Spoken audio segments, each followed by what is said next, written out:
Hello friends, I am here to share the information regarding chapter 4 Human Settlements of class 12 Geography. First of all, question arises, what is a settlement? Friends, it can be a cluster of dwellings where humans live. It can be of any size or any type. It can be a small or large dwelling which ranges from a hamlet to metropolitan cities. These sparsely located small settlements are called villages, where people are engaged in mainly agriculture or other primary activities. The thickly populated larger settlements are called towns or urban settlements, where people are engaged in secondary and tertiary activities. Now we will discuss about rural settlements in detail. These are mainly concerned with primary activities such as agriculture, mining, fishing, and forestry, etc. Major functions of the rural settlements are agriculture and other allied activities, and each settlement specializes in various activities. Here, density of population is generally low and size of settlement also is very small. Rural settlements derive their life support and basic economic needs from rural based primary activities.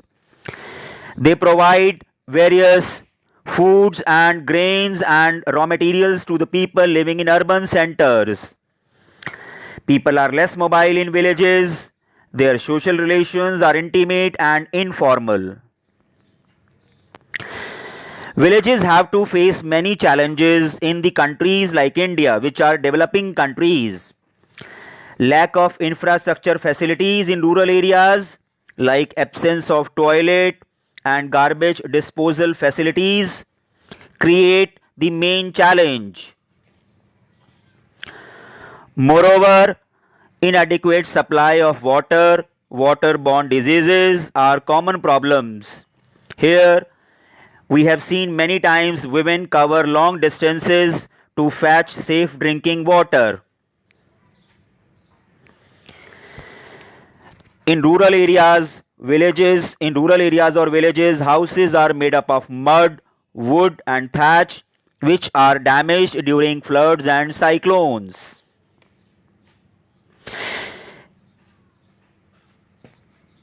Here, droughts and floods are very common because most of the time farmers are dependent on monsoons.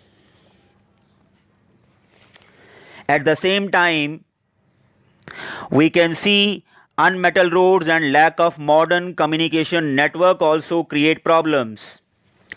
Roads are not properly built up and they become unusable during heavy rains. People suffer a lot due to lack of good educational and health facilities also. My dear friends, villages face many challenges, but at the same time, several positives are there. Rural areas provide several raw materials to industries.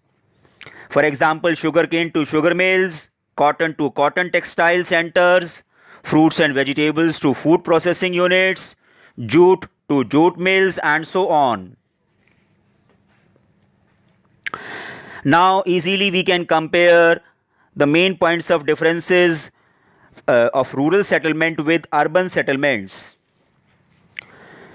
Rural settlements, in rural settlements, people are mainly engaged in primary occupations, and in urban settlements, people are mainly engaged in other than primary activities like secondary and tertiary activities. Villages, as already we have discussed, provide raw material to cities, and this raw material is processed into finished products in urban centers. Rural areas provide food, grains, vegetables, fruits, etc. to cities, while cities provide services to villages of various types. Generally, people have low income levels in villages and they earn high income levels in cities. Large number of people migrate to cities from villages, which results in low population density in rural areas and high population density in urban areas. And that is the main reason overcrowding and congestion in cities become a major concern. Besides, many migrants, those who are not able to afford reasonable and quality housing, they contribute in the development of slums. And slums have become a major problem in cities. Now we can talk about the types of rural settlements. Physical features like nature of terrain, altitude, climate and accessibility of water, and cultural factors like social structure and caste and security factors influence the rural settlement types. These settlements can be divided in four categories: clustered settlements, semi-clustered settlements, hamleted settlements, and dispersed settlements. Now we'll talk about clustered settlements in detail. These are compact and houses are closely built up here. In these type of villages, the general living area is different and separated from the surrounding farms. Here, intervening streets show some recognizable pattern also, such as rectangular pattern, radial pattern or linear pattern. Now we can see the features of semi-clustered settlements. They are fragmented settlements. They are formed mainly due to the tendency of clustering and coming closer in dispersed settlement areas. At times, they are the result of segregation or fragmentation of a large clustered village. Few sections or groups of society are forced to live in the area which is little away from the main cluster.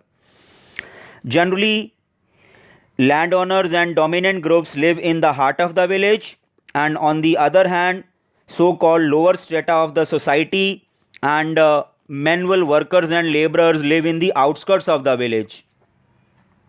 These semi-clustered settlements are commonly found in Gujarat plains and several parts of Rajasthan also. Friends, let us talk about hamleted settlements. What are these settlements? These are fragmented settlements into several units which are physically separated from each other. Locally, they are known by Panna, Para, Palli, Nagla or Dhani etc. in various parts of India. At times, these settlements are formed due to various social and ethnic factors also. These are more commonly found in the middle and lower Ganga plains and parts of Chhattisgarh and lower valleys of the Himalayas. Another type of villages are dispersed settlements. They are present in the form of isolated herds or hamlets of few herds in remote forested areas.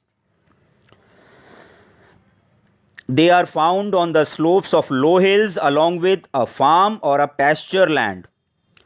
Dispersion of settlement is often caused by extremely fragmented and unfavorable nature of terrain. They are mainly found in the states of Meghalaya, Uttarakhand, Himachal Pradesh. Easy to remember, my dear friends, as they are mainly found on the slopes of the hills.